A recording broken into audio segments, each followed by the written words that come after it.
The Benjamin Dixon Show is only possible with listener support. Go to www.thebenjamindixonshow.com to register for our blog and join the Progressive Army. Today is Thursday, June 13th, 2019. Last night, what the media is describing as riots broke out near Memphis, Tennessee, as a result of the police shooting of 20-year-old Brandon Weber. He was shot, estimated 16 times, and died on the scene, and his body was left there, similar to that of Michael Brown, left out for hours. And the result, the backlash, was almost immediate as the people responded to their fury and to their rage. Now, as I get ready to describe Brandon, I want to put it into context. It doesn't matter whether or not Brandon was an angel. We often predicate our support for an individual in these instances based on whether or not they were a good kid.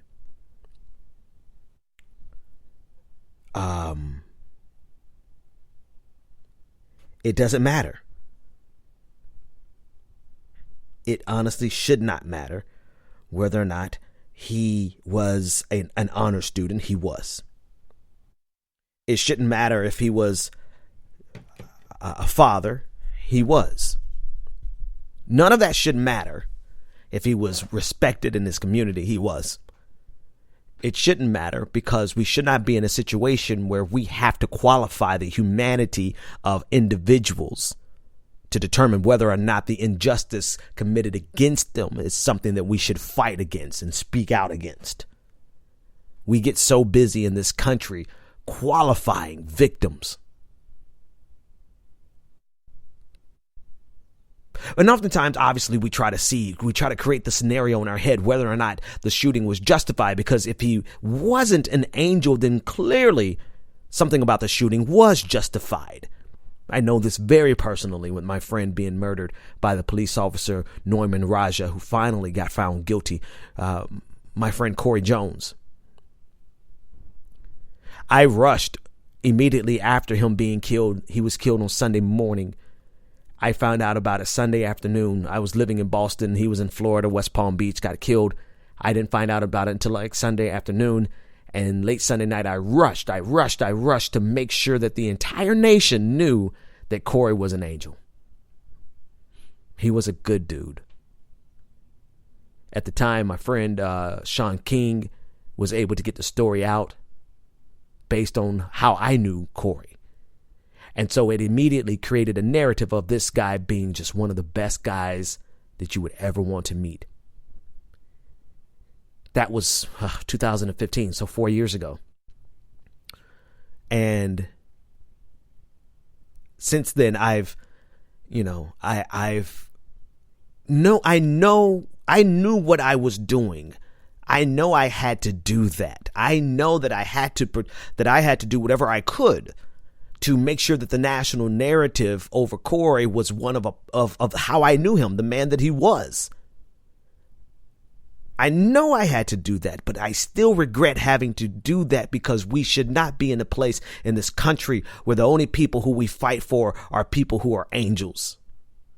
So regardless of whether 20-year-old Brandon Weber was an angel, that doesn't matter.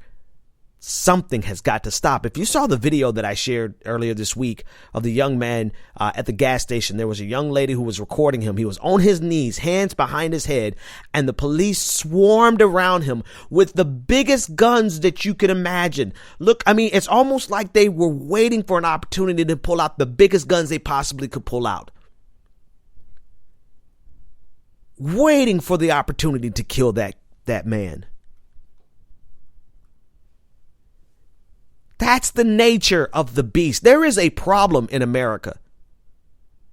and it rears its ugly head. And God forbid, I pray that it does not come in rapid succession like it did back in 2015. It was like every month somebody was being murdered by the police. Some unarmed man was being murdered by the police, and we had video of all of it.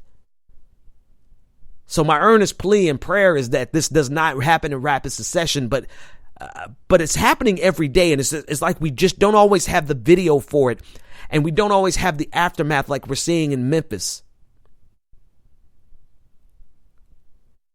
And I'm loath to cover these things. I'm loath to talk about these things because unless you've been in a situation where someone, whether it's a police officer or it's some entitled white person who feels like they have the right to stand their ground, unless you've been in a situation where someone is trying to provoke a conflict with you, a confrontation with you, unless you've been in a situation where the police officer is trying to grandstand on you in front of your children in your car to provoke a reaction so that they can have a reason to tell you to get out the car, unless you've been in those situations where you literally have been pulled over for nothing, not a damn thing, not a reason, nothing. And then they just tell you to go on your way when they realize you're nothing but a Disney dad. I've been pulled over so many times, and then they hear me talk, and they just see I'm like, I'm just trying to get home. I'm trying to go to, wipe my kids' butt. They see the car seat, wipe my kids' butt. That's what I said. Yeah, the babies. They see the car seat in the back, and they say I'm literally a Disney dad. And they realized that, and then they let me go. It just so happens, like in Boston one day, I was driving late at night, and I had a Boston Red Sox hat on, and I had it cocked to the side just ever so slightly, not too far to the right or to the left, just ever so subtly cocked, just enough to let them know you got a little bit of swag. And as I was driving, I got pulled over for nothing, literally nothing. And I had a tea. I had gone by Wendy's and had a green tea in a large cup. And he wanted to know if that was alcohol. Looking for a reason. And so many instances, people don't get off that lucky. So many instances, they don't, it really is respectability politics at that point. How do you speak? How do you present yourself? Do you present yourself as a thug? So many people don't get off lucky. And as of late, I've gotten 2 tickets lately that are like, I'm furious about those in and of themselves. But you get to the point when you have these confrontations where I just don't say anything anymore. I don't even say anything because I'm tired. I don't want them to know that I'm a respectable Negro. I don't want them to know that I'm a good dude. And I'm not going to provoke the situation, so I just don't say nothing. I hand them my license, give me my ticket, bye, and they look for some kind of response, and I just like, you know what? I'm not saying nothing to you. Because if I say anything to you, it's going to be the police. Seeing as I have my kids in the car, I can't afford to do that.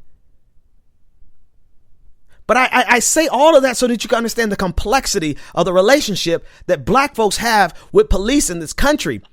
And while it's complex, it is very simple. It's like comply or die. And in some cases, you can comply and still die. That horrible case that I covered, and there's so many names. If I slow down and Google it, I could find the young man. But this guy was actually white in a hotel lobby. The officer was playing damn Simon Says with the young white kid. And end up murdering him, shooting him with an assault rifle. And I always say it. If we do not eliminate the police state in the black community, it will always spill over to every other community. It is inevitable. Authoritarianism does not actually know any race. It's just stretching its legs and getting its practice in the black community. And I'm loath to cover these stories because it is an emotional toll on it should be an emotional toll on every single person. It absolutely should. But half of our electorate, half of our people, conservatives, actually, they get off on this and they seize this as an opportunity to defend the police no matter what. And they say blue lives matter. When in so many cases, in so many cases, police officers have showed themselves to be small men with big guns, looking for an opportunity to have their Dirty Harry moment. looking for an excuse to shoot somebody.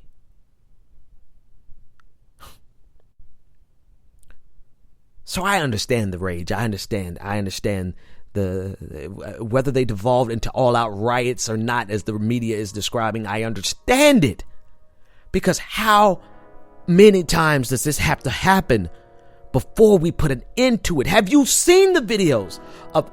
Yes, you've seen it, and I'm tired of covering it, and I'm not gonna. I can't. Not today.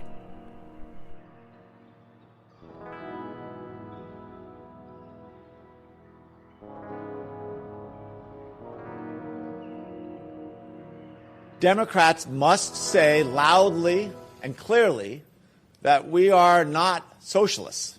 That's a no from me. John Hickenlooper, whatever, Fragonagel. Democrats must say loudly and clearly that we're no. What Democrats must stop doing immediately is stop peddling this fear of socialism. Socialism. We need to just say it every day. Socialism. Democrats have to stop this peddling to, and in fairness, it's not peddling because they are actual capitalists, but not just capitalists. They're laissez-faire capitalists. They are neoliberal capitalists. And I mean neoliberal in the precise economic definition of neoliberalism. Not in this watered down, this distorted misnomer that we use just because it has liberal in the term. I mean the actual definition of neoliberal. They want open, they want freer markets even at the expense of labor domestically. They want deregulation of the banks and the financial sector. They want to privatize everything because they think privatization is a solution to all the world's ills.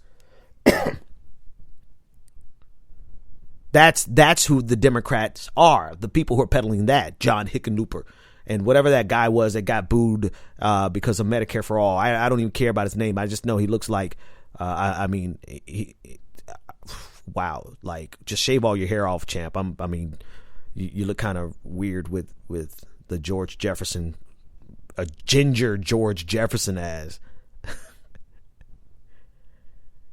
I'm not even going to bother looking up that guy's name. But the point is that Democrats are in a place where they're freaking out because Bernie Sanders is gaining some traction. And excuse me, let me rephrase that, because Bernie Sanders is running this thing. And don't get me wrong, like I'm honestly leaning towards Elizabeth Warren. I have a couple of problems with Elizabeth Warren and her lack of full-throated support for Medicare for All. If I get a chance, I'm going to ask her about that. Actually trying to literally get a chance to speak to her about that. But there's Bernie Sanders on the scene who's pushing America towards democratic socialism. And all Democrats can do, all establishment Democrats can do is say, what Hickenlooper? Democrats must say loudly and clearly that we are not socialists. Well, who are we going to say that for? Who are we going to say that to? And how do you define socialism, my dude? Who are you saying it to? You're saying it to, you're clearly not saying it to the American people, because the American people understand the necessity for the government to be involved. And see, we have to start with the definition of socialism, because this is in reaction to Bernie Sanders style socialism. This is not in reaction to Fidel Castro, communism, Che. This is not in reaction to Chairman Mao.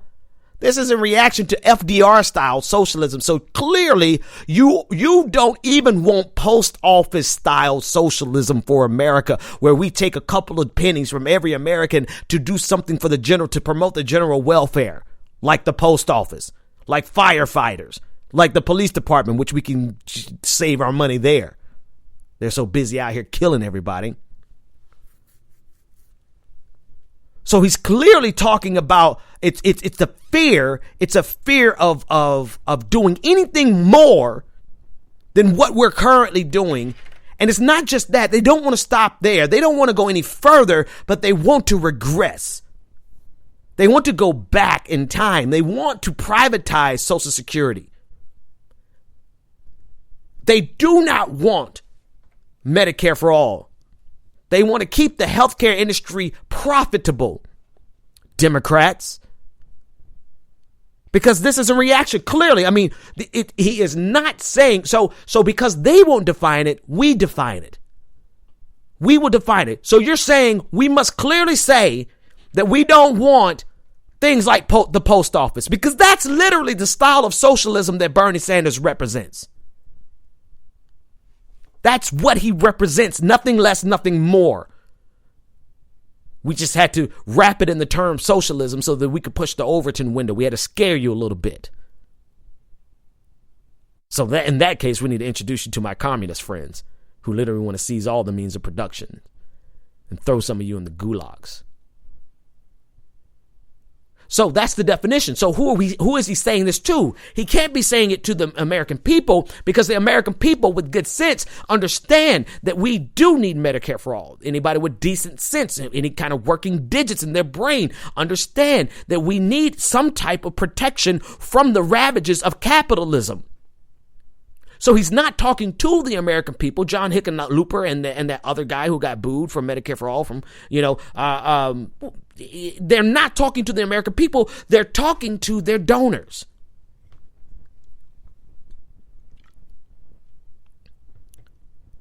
And they're talking to the Republican Party because they don't want their Republican friends and their country club friends to think that they're actually socialists. Socialism. But you know what I'm extremely happy for?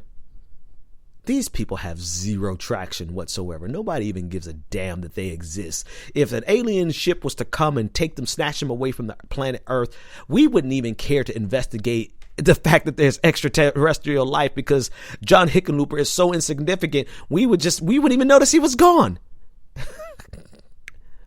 Oh, whack ass. So that's the good thing about it, is that the most popular politician in America is a Democratic Socialist. And these cornball, inbred, neoliberal shills,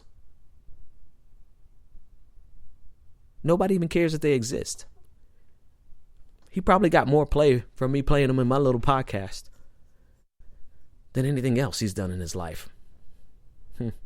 Interesting. But the point, but not to belabor the point, but I have to impress upon you how utterly necessary it is for us to replace these people. See, there's a lot of energy that's expended trying to start a third party, trying to get the Green Party off the ground. Like in a full-on revolution against the Democratic Party last year, Dem exit, we had the Green Party got 1% nationally for Jill Stein. God bless you guys, but you're not ready. You're not ready to compete right now. And then you have everyone who's expending a lot of energy saying, oh, we need a third party. We need a third party. We need a third party. No. What we need to do is get revolutionaries like you inside of this Democratic Party and replace these morons. Nancy Pelosi needs to be replaced. Not only because she refuses to fight fire with fire and to impeach this president, but also because she's just terrified of socialism. I'm a capitalist. Well, congratulations. That's not, you don't get a cookie. You don't get a goddamn cookie for being a capitalist today. You're not saying anything. The days of being socially, I was going to try to do a Bill Clinton impersonation, but I've never practiced a Bill Clinton impersonation in my life. So now I have to stop trying before you laugh at me. But the days of being socially liberal and fiscally conservative are gone. They are done. Because fiscal conservatism is a fraud. There's not a single Republican in this country who's fiscally conservative when they're in power. They will spend every last dime on going to war. Hundreds of trillions of dollars to go to war, but won't spend 40 trillion on Medicare for all. That's the nature. That's what fiscal conservatism is. They will run up deficits. They will explode the debt. There is no such thing as fiscal conservatism, except for when Democrats get in power. Democrats economically are the Republican Party. We've gone over this for a very long time. So when John Hickenlooper says this type of thing, he's not talking to his base. He's not talking. Well, his base are the donors. That's what he's doing. And so to come full circle with what I was saying, it's critically and vitally important that we don't expend a whole lot of energy trying to start a third party because we don't have time. There's too many disasters, impending disasters that are right around the corner. We don't have time. There are people who need, people need insurance right now.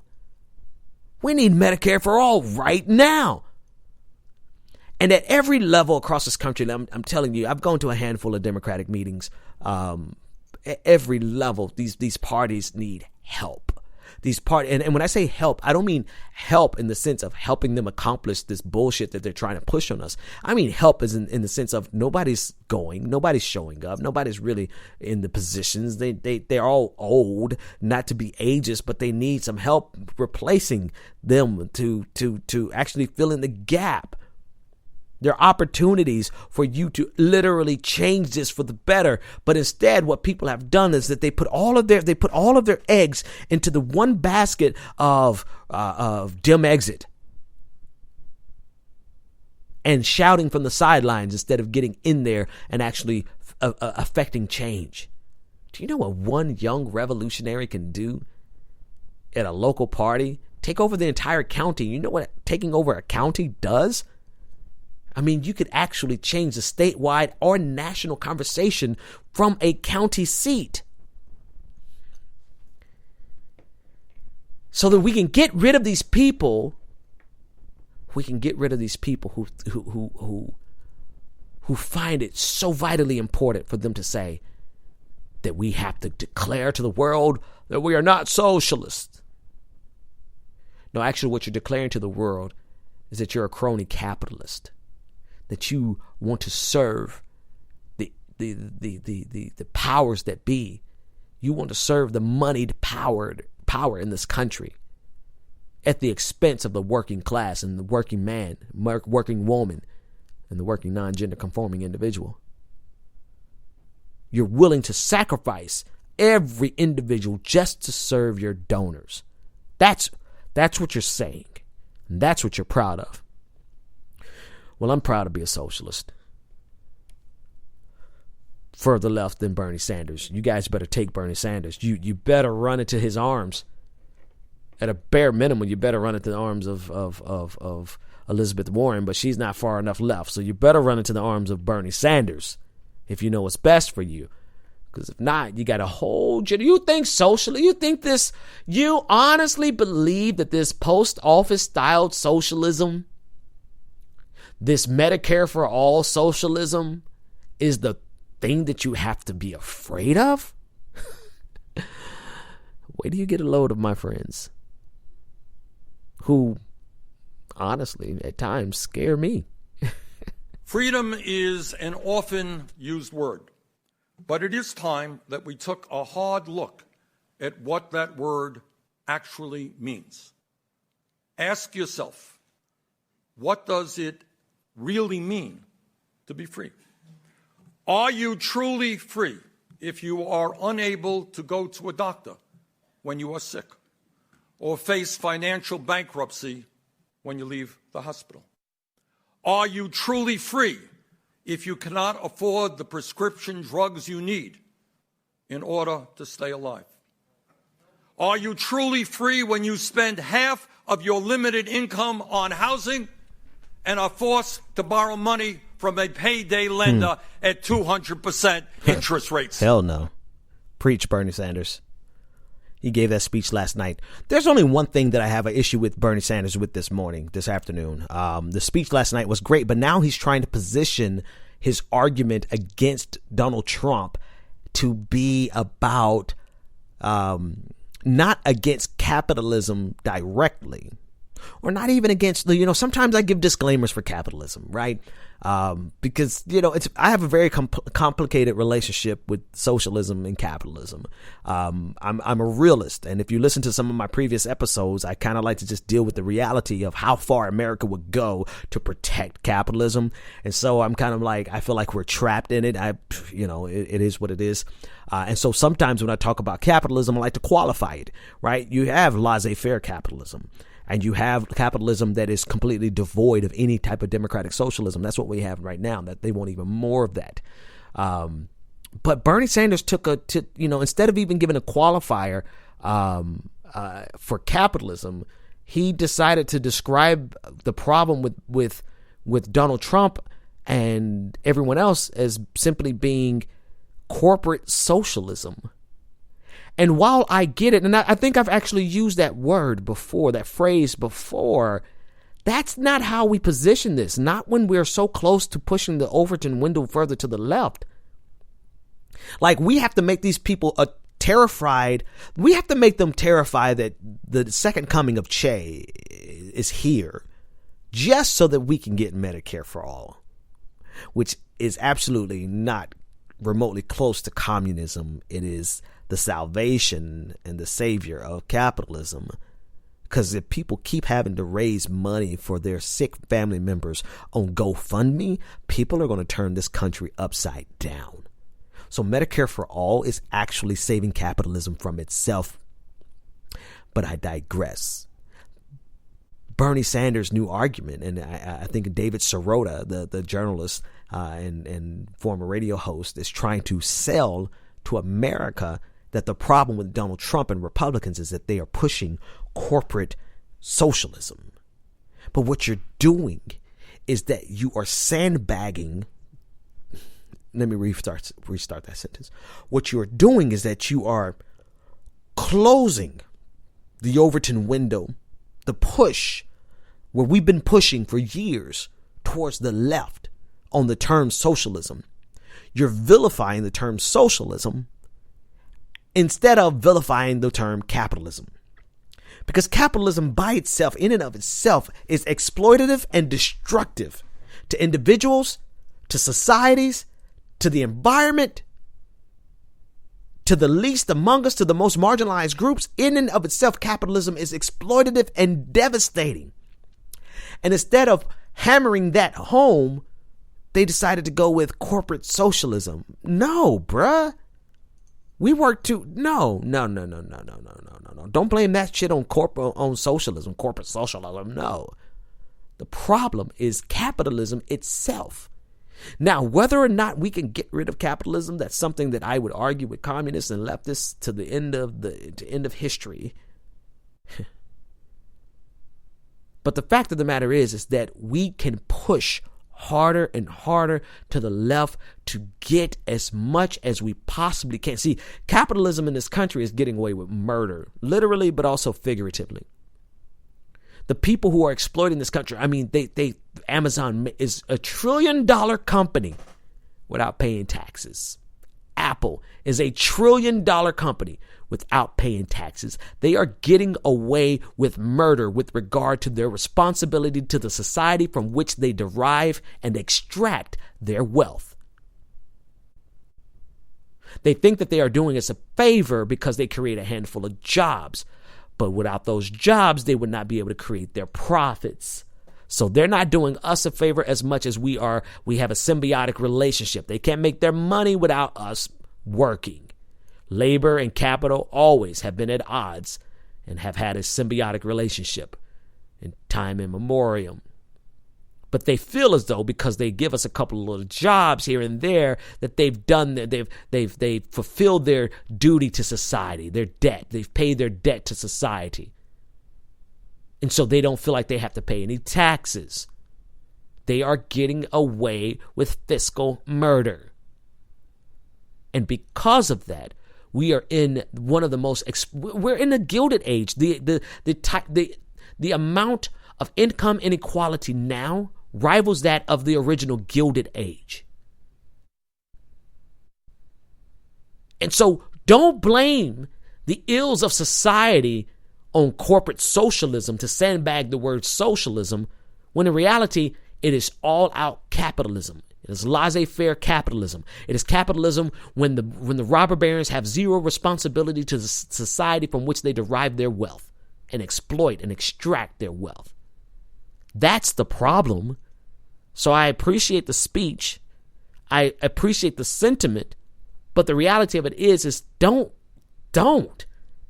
Bernie, you've done too much work over the last 30, 40 years being a socialist for you to now try to use a turn of phrase just to find a familiar way. You're buying into it's a familiar way for people to vilify someone by calling them a socialist. Nah. That's the last thing that we need to do. What we need to do is continue to hammer this Overton window so far to the left that we start to realize Medicare for all, well, that's actually just the beginning. Yes, it is. And you can quote me on that. Take care, everybody. The Benjamin Dixon Show is only possible with listener support. Go to www.thebenjamindixonshow.com to register for our blog and join the Progressive Army.